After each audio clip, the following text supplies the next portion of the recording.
Yabona ke namhlanje angizile ukuzohlekisa futhi angidinge umuntu ozohleka. Serious kakhulu ke namhlanje. Very serious.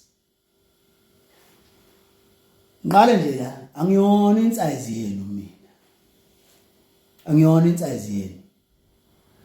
Lento ukuthi ngivala umkhwanqo wami la njengoba ngihlezi ngedwa la endlini ngivala umnyango ngikhohle ukukhiya.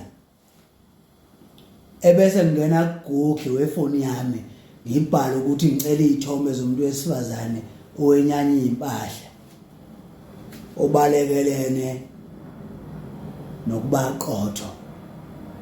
Ebese ngithi ngiyayibuka lezo thombe ngizama ukuthi ngiqale iprocess ukuthi ngiyigculise ngigculiseke ngendlela engingagculiseka ngayo. Bese wena uzongena kulo kuthi hawu sengingene kaphephisa usufuna uvala umnyango awusaphumi ke. Mzukujaha kayiseke into ejahile mfowethu wena uyilento okuthiwa missing person. Ithombe zakho kufuna igcwale manje ixhobo zonke neindonga zezitolo ukuthi you are a missing person. Akho umuntu ozomvumela mina aphume nemfihlo engaka yami.